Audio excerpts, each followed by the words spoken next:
Hello students, we are learning your topic Space Mission from Science and Technology Part 1 textbook of 10th standard. See, आपण तुमचा 10th स्टँडर्डचा science and technology part 1 या बुकमधला 10th topic बघतोय. त्या टॉपिकचं नाव आहे space mission. In previous video lecture we have discuss about the information about the syllabus and there are mainly 4 questions we have already seen in previous video lecture. पहा, मागील video लेक्चरमध्ये आपण 4 question ऐकून पाहिले. There are mainly 4 questions. The first one is what is the basic difference between sky and space? Sky is the day, okay, and space is the night. हा या दोघातला basic difference आहे. Sky is the space that you can see when you look up from the earth. You can see everything, okay, with the help of your open eye. And what is a space? Space is nothing but it is a one kind of a empty space, or it is a area or space which is a empty or which is not in a used, which consists of some star, some sparkling stars. रात्रीच्या वेळी आपल्या डोळ्यांना दिसणारी जी विश्वाची पोकळी असते त्याला आपण स्पेस असं म्हटलं होतं. आणि हा या दोघांमधील बेसिक डिफरन्स आपण मागील व्हिडिओ लेक्चरमध्ये पाहिला. त्याच्यानंतर जो क्वेश्चन आपण पाहिलेला होता तो म्हणजे what is the different object or which are different object present in the solar system. आपल्याला माहिती आहे सोलार सिस्टीममध्ये असणारे वेगवेगळे डिफरंट ऑब्जेक्ट कोणते आहेत तो तर सन असेल, मून असेल, स्टार्स असेल, ॲस्ट्रॉइड असेल, मेटेरॉइड्स असेल, कॅमेट्स असेल, हे सगळे जे असतात यांना काय म्हटलं जातं? It is a part of solar system or it is an object which is present in the solar system. Question number 3 is nothing but the what is mean by satellite? Satellite it is nothing but the it is a one kind of a planet which revolve around another planet. असं म्हटलं तरी चालेल. हा एक प्रकारचा ग्रह आहे की जो दुसऱ्या ग्रहाभोवती परिभ्रमण करत असतो असं म्हटलं तरी चालू शकेल. किंवा आपण असं पाहिलं होतं satellite is an electronic device which revolve around the planet, okay. And the question number 4 is the which one is the natural satellite of earth? पृथ्वीचा नैसर्गिक उपग्रह कोणता किंवा किती आहेत त्याला? तर पृथ्वीचा एकमेव नैसर्गिक उपग्रह आहे तो म्हणजे चंद्र और it is also known as moon. हे 4 क्वेश्चन आपण प्रिवियस व्हिडिओ लेक्चरमध्ये पाहिले होते. In this video lecture we are going to start our chapter main point and that one is nothing but the space mission. पहा, आता space mission ह्या ज्या काही अवकाश मोहिमा आहेत याची सुरुवात कुठून आणि कशासाठी झाली? पहा, तुम्ही कल्पना चावला, सुनीता विल्यम्स, राकेश शर्मा, नील आर्मस्ट्रॉंग अशा काही नावं ऐकली आहेत का? You heard about that? पहा, तर ऐकली असतील. इयत्ता 5वी पासून आपण जॉग्रफीमध्ये ही सगळी नावं किंवा पुस्तकामध्ये जनरल नॉलेजमध्ये ही सगळी नावं ऐकलेली आहेत. ही नावं कशाशी रिलेटेड आहेत हो? तर ही नावं स्पेसशी रिलेटेड आहेत. Why it is related to space? Because these persons are going in this space. कुठं गेलेले आहेत हो? ते स्पेसमध्ये गेलेली लोक आहेत, आपल्याला माहिती आहे. आता या ज्या स्पेस मिशन्स आहेत ह्या सुरू कशा पद्धतीने झाल्या, कशा पद्धतीने त्याचं कार्य चालतं, त्याची कॅटेगरी कोणकोणत्या आहेत, त्याचा नीड आणि इम्पॉर्टन्स काय आहे, या सगळ्याच्या बाबतीत आजच्या व्हिडिओ लेक्चरमध्ये आत्ताच्या व्हिडिओ लेक्चरमध्ये आपण स्टडी करणार आहोत. So let's see what is mean by space mission. इथे एक पॉईंट लिहिलेला आहे पहा, due to development in technology. Which technology? Space technology. पहा, अवकाश तंत्रज्ञानातील जे काही डेव्हलपमेंट झालेली आहे, जी काही क्रांती झालेली आहे, यामुळे काय झालेलं आहे? वेगवेगळ्या पद्धतीच्या अवकाशयानांची निर्मिती झालेली आहे. आता अवकाशयान म्हणजे काय? तर स्पेस वोएज, ओके, हे झालेलं आहे. आणि बिकॉज ऑफ दिस या अवकाशयानांमुळे काय झालेलं आहे? अवकाशयानामुळे वेगवेगळ्या पद्धतीचे आर्टिफिशियल सॅटेलाइट्स वरती सोडणं पॉसिबल झालेलं आहे. आणि त्यामुळे काय करता येणं शक्य झालेलं आहे? तर अवकाश यात्रा करणं शक्य झालेलं आहे. ओके, काय झालेलं आहे? Space voyage, okay, which result in the development of spacecraft making space voyage possible. म्हणजे हेच मी तुम्हाला जे आत्ता सांगितलं ते. एक तर काय झालेलं आहे? स्पेस टेक्नॉलॉजीमुळं स्पेस यानांची निर्मिती झालेली आहे. स्पेस यानांची म्हणजे अवकाश यानांची निर्मिती झाल्यामुळं आपल्याला अवकाश यात्रा करणं शक्य झालेलं आहे. अवकाश यात्रा केल्यामुळं काय झालेलं आहे? एक तर तुम्ही सोलार सिस्टीमच्या जवळ जाणार आहात. सोलार सिस्टीमच्या जवळ गेल्यामुळं तुम्ही वेगवेगळ्या घटकांचा तिथं अभ्यास करू शकणार आहात. Okay, this is the main importance or main objective of space mission. See, let's see for the close observation of various object in a solar system ह्या अवकाश मोहिमा झालेल्या आहेत. इथं मी एक डबल इन्व्हर्टेड कॉमामध्ये स्टेटमेंट केलेलं आहे. स्टेटमेंट असं आहे, for the close observation of various object in a solar system space missions R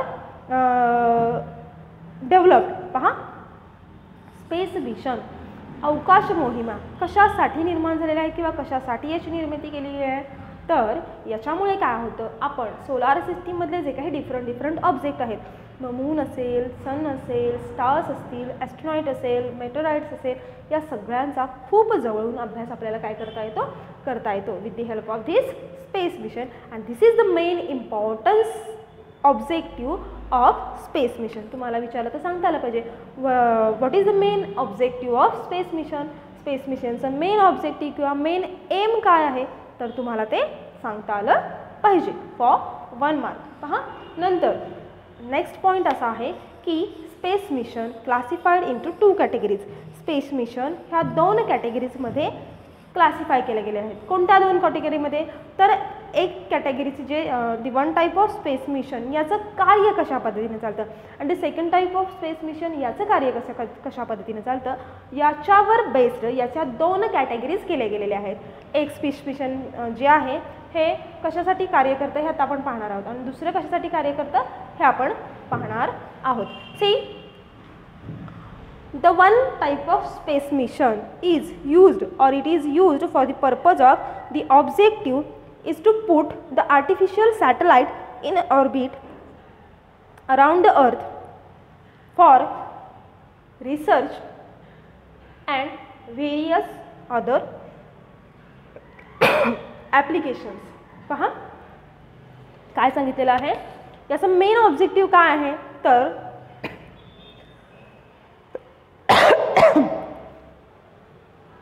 artificial satellite कुठं सोडायचे, पृथ्वीभोवती सोडायचे, पृथ्वीच्या कक्षेभोवती सोडायचे. कशासाठी, for research and various other application. आणखीन त्याची जी काही ॲप्लिकेशन्स असतील आणि वेगवेगळ्या पद्धतीचे रिसर्च असतील, यासाठी काय करायचं आहे, ते आर्टिफिशियल सॅटेलाइट्स अराउंड दी अर्थ सोडायचे आहे. नंतर the second type of space mission हे जे आहेत, किंवा सेकंड क्लासिफिकेशन किंवा सेकंड जी कॅटेगरी आहे स्पेस मिशनची, ती कशा पद्धतीने आहे पहा, is to send spacecraft to outer space for close observation and understanding of the objects in a solar system or even outside the solar system. पहा, याचा मेन ऑब्जेक्टिव्ह काय आहे, तर फॉर क्लोज ऑब्झर्वेशन, सोलार सिस्टीममधले जे object आहेत यांचं close observation and understanding of the object. Okay, त्या ऑब्जेक्टचं अंडरस्टँडिंग कुठं, सोलार सिस्टीममध्ये प्रेझेंट असलेले आणि सोलार सिस्टीमच्या बाहेरचे जे ऑब्जेक्ट आहेत या सगळ्यांचं क्लोज ऑब्झर्वेशन आणि त्या ऑब्झर्वेशनचं अंडरस्टँडिंग करण्यासाठी काय आहे, सेकंड टाईपच्या स्पेस मिशन या वर्कआउट करत असतात. सो समजलेलं आहे तुम्हाला स्पेस मिशन म्हणजे काय, आणि स्पेस मिशनच्या 2 categories.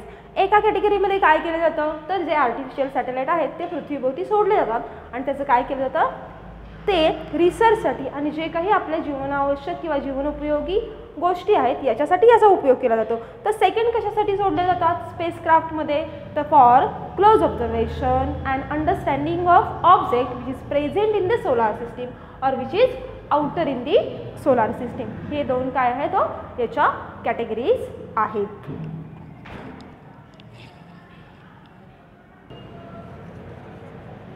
C, now we are going to discuss about what is the need and importance of space mission. कशासाठी स्पेस मिशनचा अभ्यास करायचा.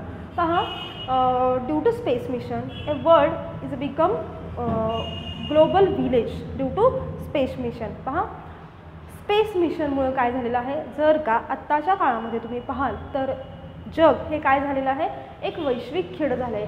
कशामुळं झालेलं आहे हो, तर हे इंटरनेटमुळं पॉसिबल झालेलं आहे. पहा, तुम्हाला या स्पेस मिशनमुळं, अवकाशयानांमुळं, सॅटेलाइट्समुळं, उपग्रहांमुळं वेगवेगळ्या पद्धतीची माहिती एका सेकंदात, विदिन अ सेकंद तुम्हाला मिळू शकते. सो सगळ्यात पहिला जो पॉईंट मला लिहावासा वाटतो तो काय, तर तो असा आहे की world become a global village, world become a global village म्हणजे याला वैश्विक खेडे असं म्हणायचं आहे.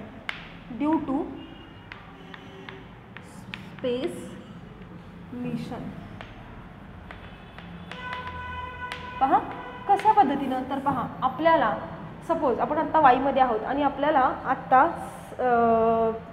दिल्ली काय अगदी साता समुद्रापार दुबई किंवा एखाद्या कोणत्याही वर्ल्डच्या कोणत्याही कोपऱ्यामध्ये असलेल्या पर्सनचा लगेच कॉन्टॅक्ट होऊ शकतो. हे कशामुळे पॉसिबल आहे, तर हे सगळं या इंटरनेटमुळे पॉसिबल आहे. सो इथं आपण लिहू शकतो we can contact any person within a second. Any person which present in the जगाच्या कोणत्याही कोपऱ्यामध्ये असणाऱ्या पर्सनची आपण माहिती लगेच मिळवू शकतो. किंवा आपण तिसरं लिहू शकतो because of internet we can get information about or we can gather information about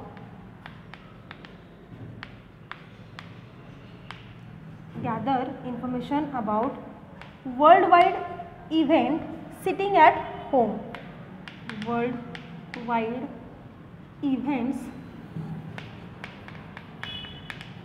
sitting at home. आपण घरात जरी बसलो असेल तरी जगातल्या कोणत्याही कानाकोपऱ्यामध्ये कुठल्याही पद्धतीच्या एखादा इव्हेंट असेल, एखादे इन्फॉर्मेशन असेल, याची माहिती आपल्याला लगेच मिळू शकते with the help of internet. Because of internet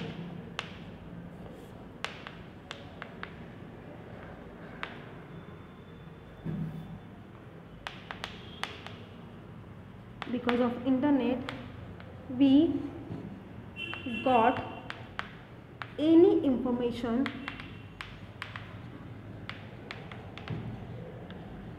at your fingertip within a second. At your fingertip within a second. Okay. पहा पाचवा आणखी काय सांगू शकतो, कोणत्याही पद्धतीचं आता हवामानशास्त्र आपण 9वीमध्ये शिकलेलो आहोत.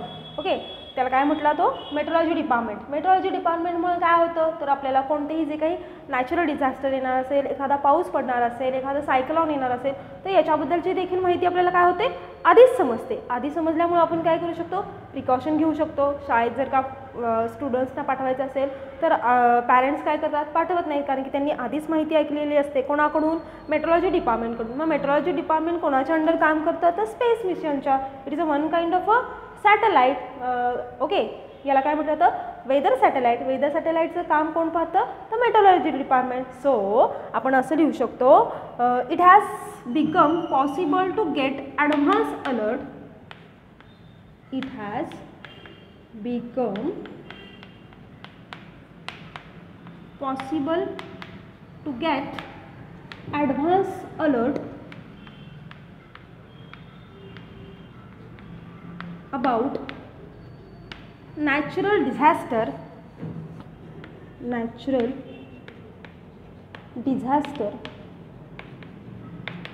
and take precautions. Okay.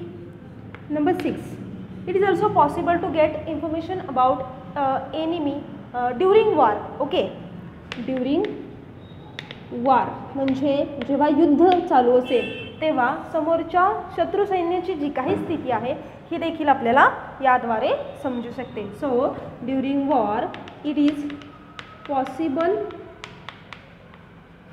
To get action of enemy.